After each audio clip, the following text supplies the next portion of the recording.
Hello friends, welcome to my channel Sea of Infinity. Today I wanted to talk about how life is like a dream that leads to becoming heaven on earth. So a really nice fun topic for today. For those that don't know me, I'm Sarah.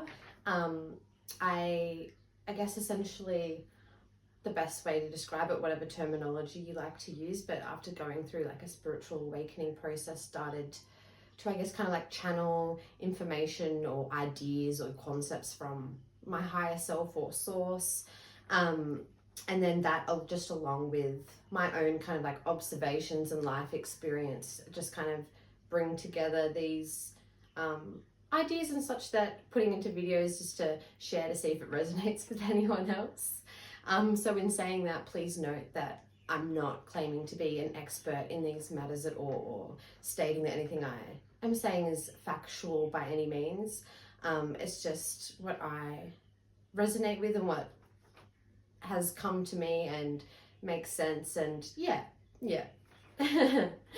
So to start off with today's topic, how life is like a dream, and how that dream can turn into heaven on earth. And then for the next video, I'd then like to go into, because it's such like a big linked way of how clearing like karma can help to assist with being able to navigate the dream with more freedom.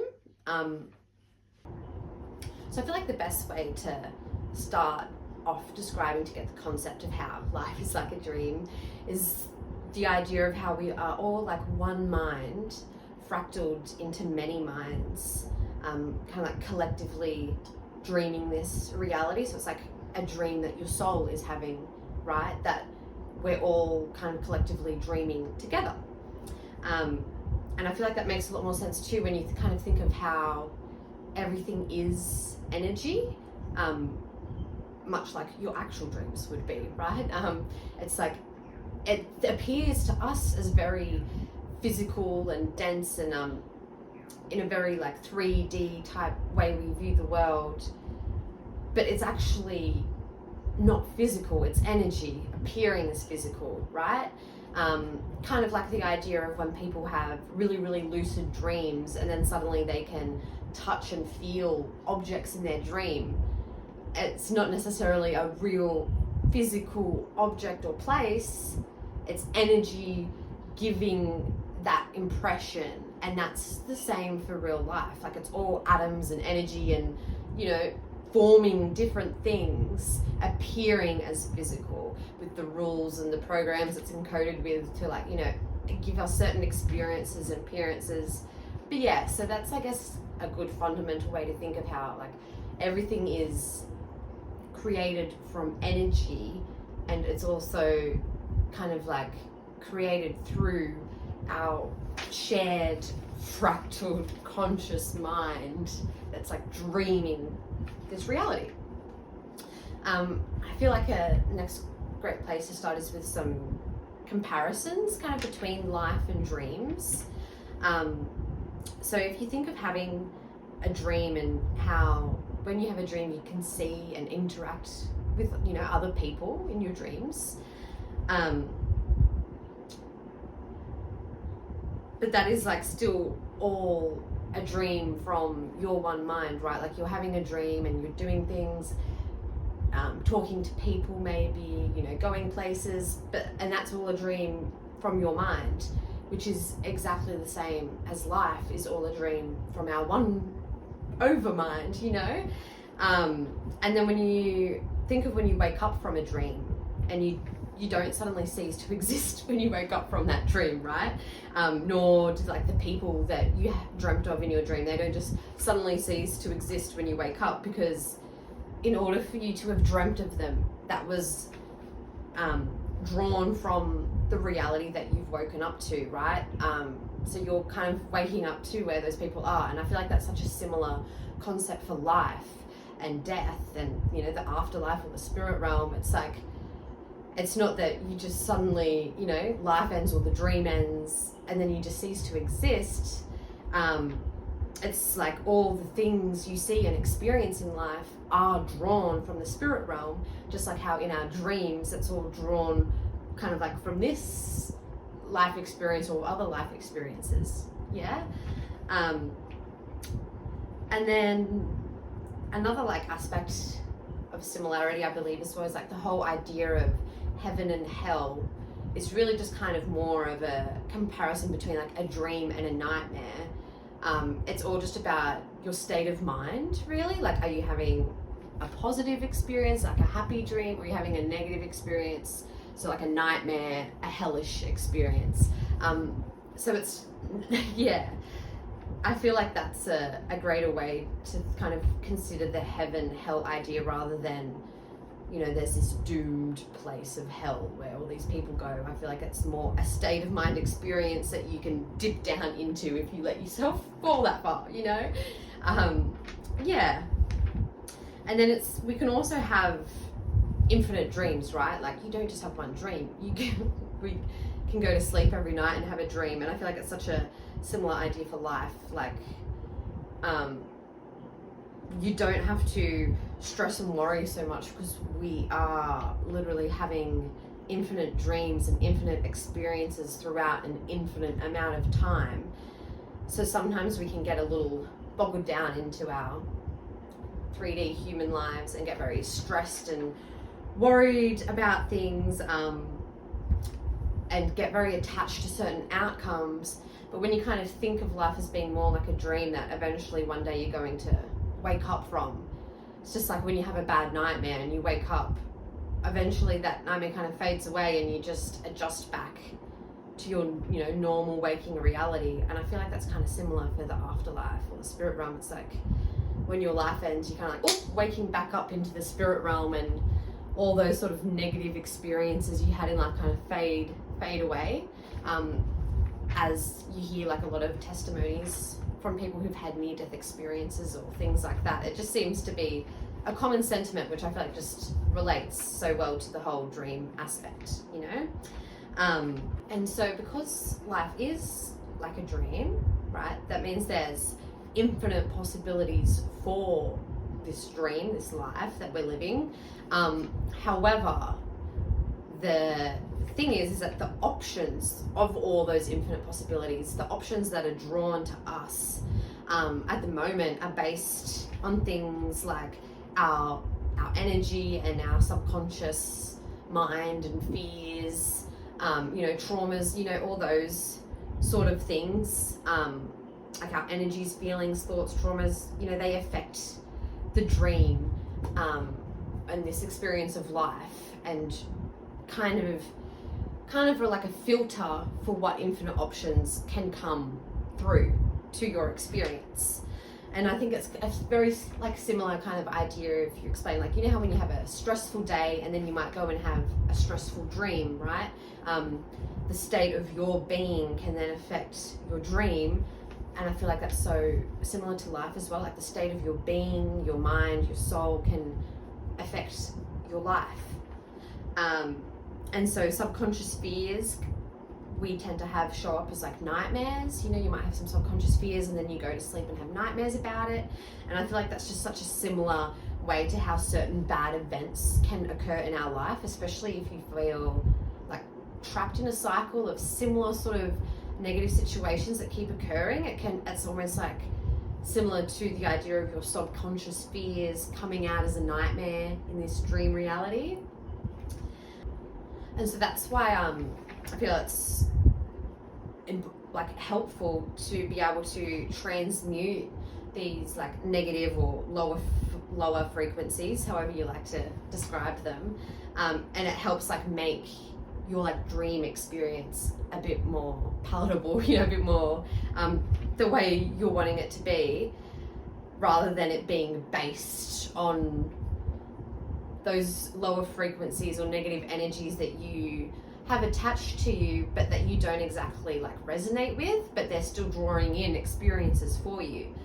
So yeah, transmuting those out to then create a good foundation of energy format, essentially, that you want to be resonating with, so then that the experiences can resonate with you too. And I feel like that's just such a good representation as well, kind of for how life is. And it kind of is just like this one big continual dream. We're co-creating and sharing, where we're just eventually transmuting more and more of these sort of dense, lower negative type energies out to gradually increase the dream to become better and better and better, that eventually it does become like more of a heaven on earth experience, as opposed to like a real like dark ages type experience, you know what I mean? And so I feel as well, that's why, you know, they often talk about the importance of having your soul, body and mind cleared and in unison, you know, and because I feel like they really are kind of like the 3 points that kind of cohesively work together to affect the dream. You know, your mind and your state of mind affects your life experience or dream life experience.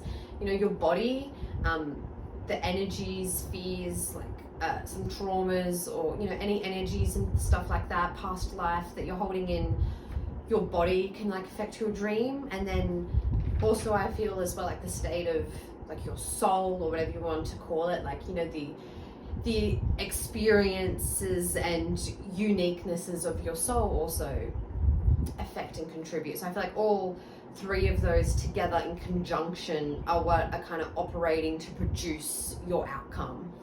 Yeah. And I also feel like it's like a great way to think about as well, of how we kind of are more like a soul dreaming this reality. It's like a soul like placed or dreamt into these bodies.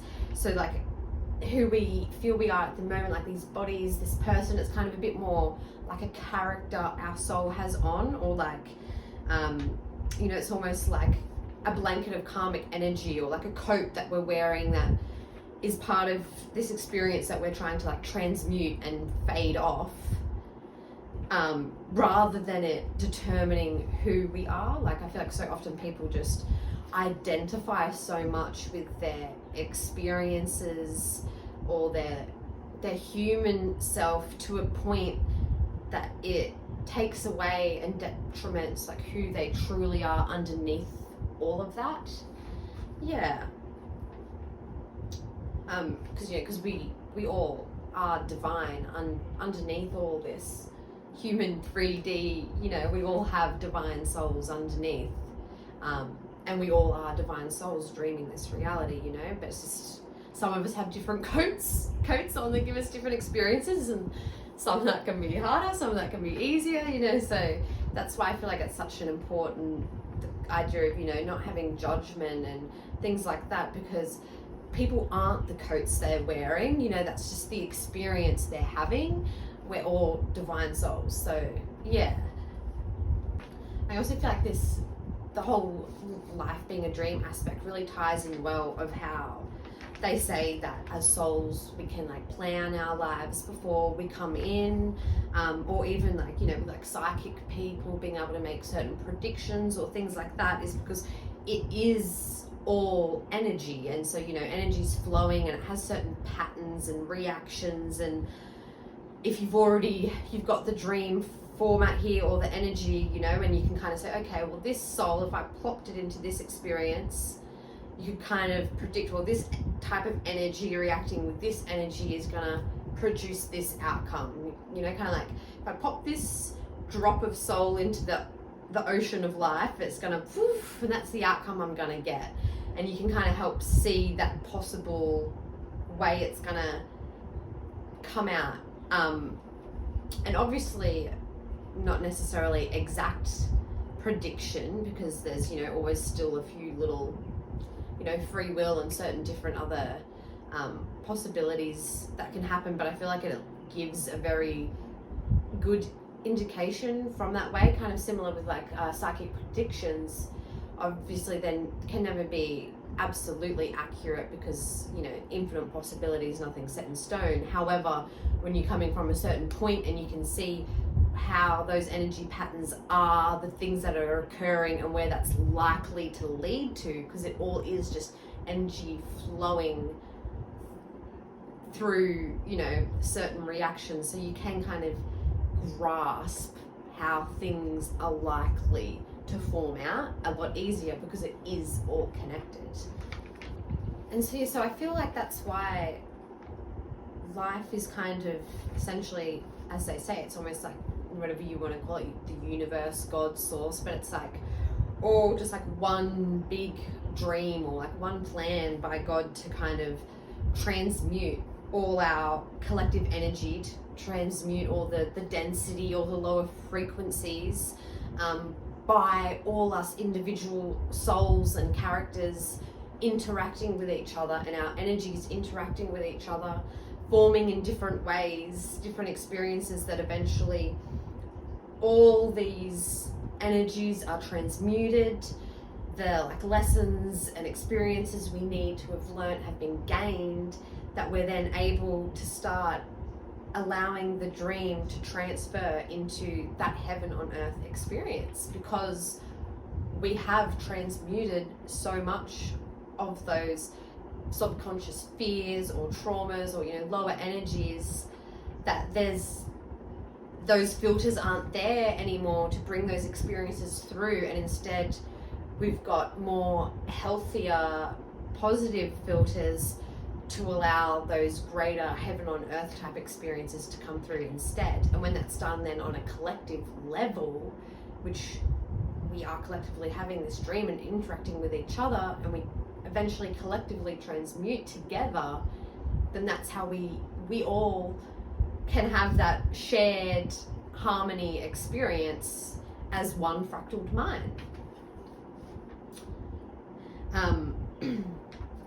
And I feel like the exciting part about that as well is kind of just similar with dreams that we have now. Like, so many people are able to build up like skills and abilities in their dreams to be able to have more lucid dreams, so that it's almost becomes like indistinguishable from a normal waking life experience. Some people, right, like they can lucid dream so well that they can like touch objects, feel things, like, you know, fly, like do so many things in their dreams when they become really good at lucid dreaming. And I feel like with the heaven on earth experience, once we're not bogged down, worried so much about transmuting all these lower energies, and we're more focused on the heaven on earth experience and being able to become more lucid dreamers within this waking reality, and become more lucid in life itself, more awakened, then we're actually able to influence this dream in our reality more directly, and start doing even more amazing things, right? Because you're essentially becoming more lucid into the dream that is reality. And so the possibilities become endless when you're able to start bending the rules of logic, imagination, and belief through lucid dreaming type techniques. And it becomes like a very exciting playground of magical possibilities. So we're going to go into that with like a later video, as I said, about how to transmute like karmic or lower negative type energies and experiences to be able to move into a more positive dream experience, and also how using that and also other certain concepts and the rules of like logic, imagination, and belief to navigate through your dream. But I think we'll leave it there for today. If you have any questions or anything, please don't hesitate to reach out. Always love to discuss these things further with anyone who's interested. Thanks again for checking in and listening if you did. I love being able to share these ideas, and I can't wait to get on to the next one, because I feel like as we go along it's just gonna get more and more exciting, right? All right, well, I hope you all have a wonderful day, and sending you so much peace, love, light, and blessing.